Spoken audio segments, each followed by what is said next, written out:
아, 네, 안녕하십니까. Embedding Method for Temporal Knowledge Graph라는 주제로 DS 인터페이스 발표할 데이터 사이언스 학과 김대양입니다. 네, 그래서 간단하게 목차로는 인트로와 그리고 발표할 그 방법에 대한 그 논문 읽은 내용에 대해서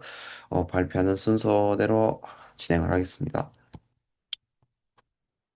그래서 일단 지식 그래프 그 시간적 그 템포럴 너리지 그래프 임베딩 그 모델에 대한 거기 때문에 좀 간단하게 배경 지식부터 조금 말씀을 드리자면 뭐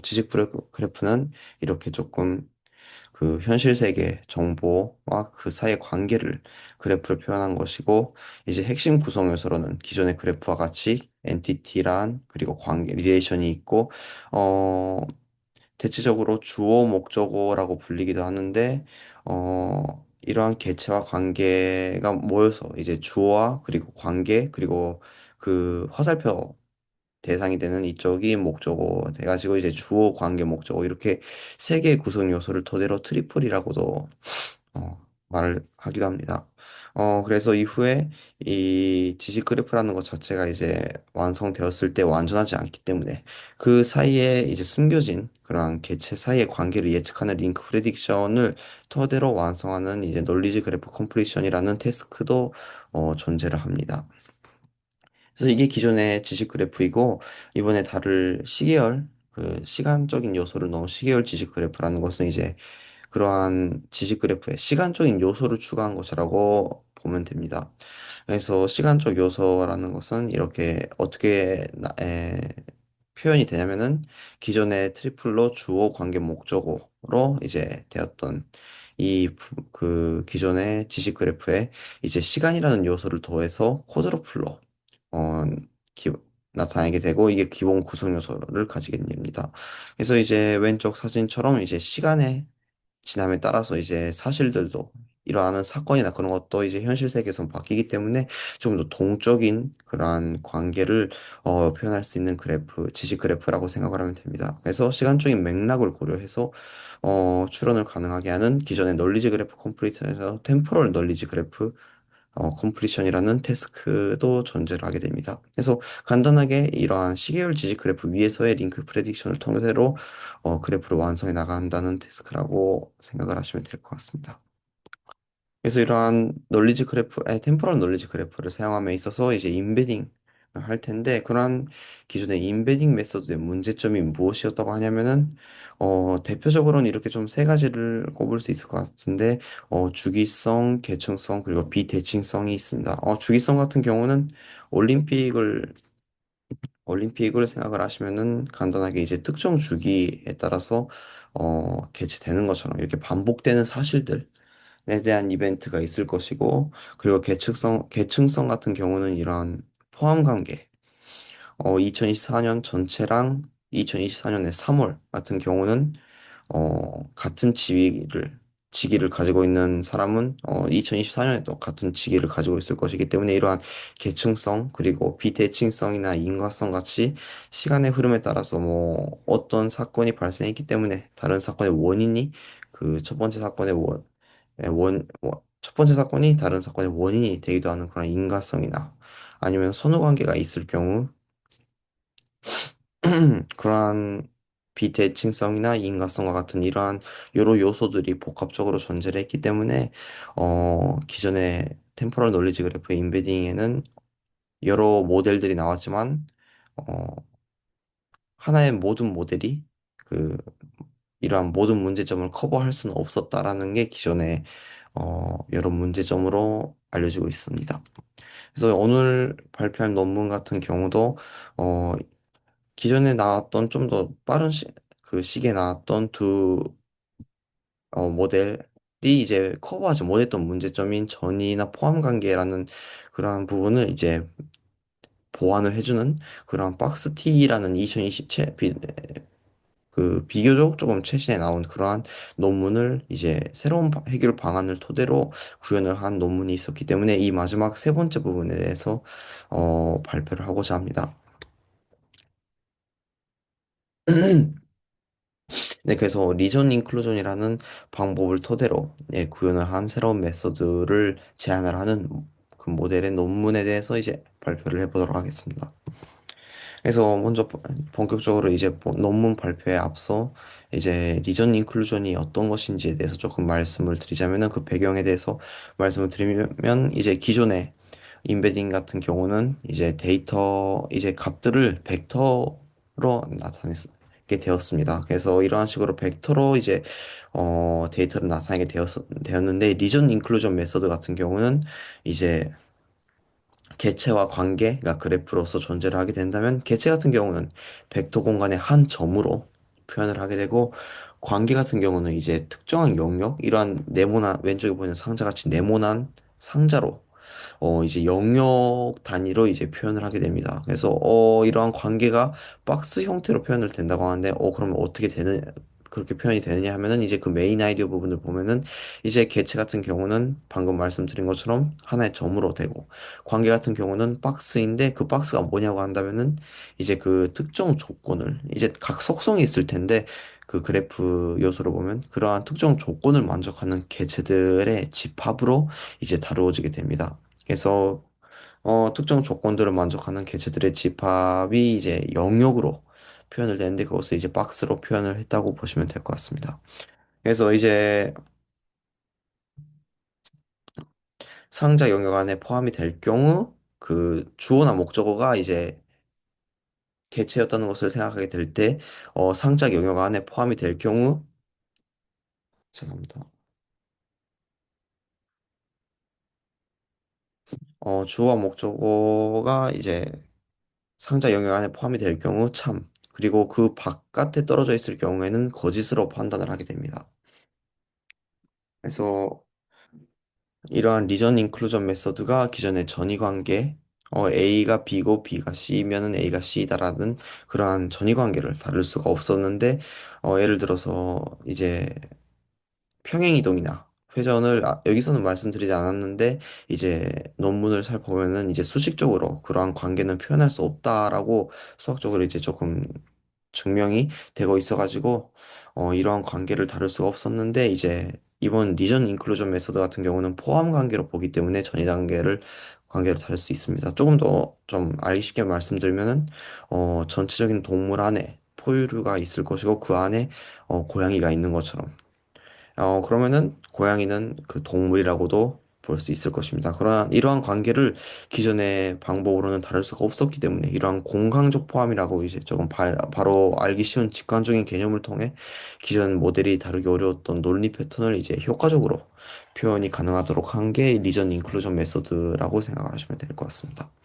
그래서 그거를 이제 본격적으로 다루는 논문에 대해서 이제 조금 어떤 방식으로 학습이 이루어지며 결과는 어땠는지에 대해서 그 말씀을 드리겠습니다. 그래서 키 아이디어로는 좀 범프 벡터라는 것이 새롭게 조금 개념이 나오는데 간단하게 말해서 타임 범프 벡터라는 것은 이제 행렬로 이제 나타내주는 그 행렬 값이면서 이게 그 해에 이제 시간적 요소를 고려한 게 템포럴 널리지 그래프이기 때문에 그 해에 그 연도에 그 전적인 지식의 특성을 담고 있는 행렬이 타임 범프 벡터라고 생각을 하시면 될 것 같습니다. 그게 뭐냐고 한다면은 팬데믹, 올림픽 이제 2020년 같은 경우를 예로 들고 있는데 저희 코로나가 시작되기도 했고 그걸로 인해서 뭐 올림픽이 연기되기도 했는 등 그런 전체적인 그 해 사건이 있을 텐데 그것을 행렬로서 그 정보를 담고 그것을 이제 각 벡터 그 이제 개체죠. 그 점으로 표현된 그러한 점들 주어와 목적어에 이제 담을 수 있도록 표현을 하기 위해 그 구성한 벡터를 타임 범프 벡터라고 보시면 될 것 같습니다. 그래서 각 관계별로 시간의 영향을 이제 다르게 조절할 수 있도록 이제 알파 이제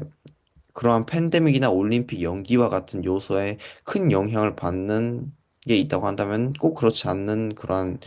애들도 있기 때문에 각 조절할 수 있도록 알파라는 가중치를 토대로 설계가 되어 있는 것을 볼 수 있습니다. 그래서 계속 그렇게 그러한 타임 범프 벡터에 영향을 받으면 계속 위치가 이동할 것이기 때문에 그렇게 계속 그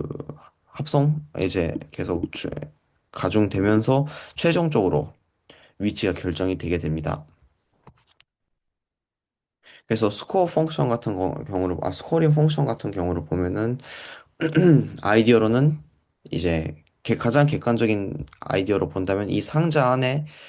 들어갈 그 참에 해당되는 개체와 거짓에 해당되는 개체가 있을 텐데 그것은 상자 안에 참인 경우 이제 상자 안에 최대한 센터에 가깝게 거리를 좁혀서 모일 수 있도록 하고 거짓된 그 개체인 경우 최대한 멀리 그 상자 밖으로 보낼 수 있도록 관계를 벌리는 그러한 형태로 학습이 이루어진다고 볼 수 있습니다. 그래서 이제 개체가 상자 안에 있을 경우 페널티가 천천히 상승하고, 그리고 뭐 페널티는 여기선 그 디스턴스를 말하는데, 어, 상자 밖에 있을 경우는 크게 증가를 하도록 구성을 합니다. 그래서 수식적인 부분은 간단하게 설명을 드리자면은 디스턴스 함수 같은 경우는 이제 나누기와 곱하기를 사용을 하게 되는데 센터로부터 그 각 개체 거리가 만약 이게 그 관계에 참인 경우 나뉘면서 최대한 그 디스턴스가 작게 설정이 되는 것을 볼 수 있으며 그 외 같은 경우는 이제 곱해지는 것으로써 거리를 크게 계산을 하게 되는 것을 볼 수 있습니다. 그래서 이 오른쪽의 사진처럼 최대한 거리를 참인 경우 가깝게, 거짓인 경우 멀리 보냄으로써 어, 스코어 펑션 같은 경우는 이거 같은 경우는 이젠 참인 경우인데 그러한 디스턴스를 최대한 미니마이즈 하는 형태로 하게 됩니다. 그래서 각 그 스코어 펑션이 어떻게 다뤄지는지 어떻게 움직이는지를 조금 보면은 폭에 따라서 이제 참인 개체들 같은 경우는 그 안에 있으면은 천천히 이렇게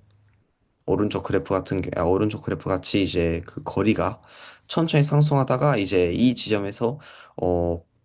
상자 밖으로 빠져나올 경우 그 개체들은 급격하게 이렇게 거리가 멀리 되는 것을 볼 수 있습니다. 그래서 결과적으로 센터와 그 최대한 참인 그 엔티티 같은 경우는 최대한 이렇게 거리의 상승폭이 작게 최대한 가깝게 위치하도록 하고 그리고 거짓인 그 엔티티 같은 경우는 급격하게 거리를 벌려서 이제 그 상자로부터 최대한 멀리 떨어뜨리도록 한다는 것을 볼 수 있습니다. 그래서 이러한 스코어링 펑션을 토대로 트레이닝이 이루어지게 될 때, 먼저 폴스 리스트 그 거짓 개체들도 만들어야 되기 때문에 그런 경우 이제 다른 방법들과 똑같이 주어 또는 목적어 바꾸기를 토대로 이제 폴스 리스트를 만드는 것을 볼 수 있습니다. 그래서 스코어 펑션의 이제 참인 개체들 같은 경우는 방금 말씀드린 이 미니마이제이션 한다는 식으로 스코어를 최대한 낮추고 반대로 위에서 만든 펄스 리스트 같은 경우는 네거티브 샘플이기 때문에 이제 거리를 최대한 이렇게 멀리 되기 때문에 스코어 펑션을 높이는 방향으로 그 트레이닝이 일어나게 됩니다. 그래서 로스 펑션은 이렇게 구성이 되고 어, 목적, 목적 함수로는 이런 식으로 이제 낮추고, 네거티브 샘플 같은 경우는 높이는 방향으로 트레이닝이 일어난다고 보시면 될 것 같습니다. 그래서 이러한 새롭게 제안한 모델이 실험에서는 어떻게 되었냐고 한다면 데이터셋으로는 사회 정치적 사건에 대한 데이터와 인간 행동 전반에 대한 사실을 담고 있는 두 가지 벤치마크에 대해서 다루었고 태스크로는 처음에 말씀드린 템포럴 놀리지 그래프 컴플리션이겠죠. 그냥 링크 프리딕션을 뜨는 건데 그리고 이블레이션 같은 경우는 지표로는 MRR과 히트 K를 사용한 것을 볼 수 있습니다. 그래서 맨 마지막 빨간색으로 친 부분이 박스티인데 전체적으로 매우 높은 성능을 이제 보이는 것을 볼 수 있을 것 같습니다. 그래서 해당 모델의 의의와 장점으로는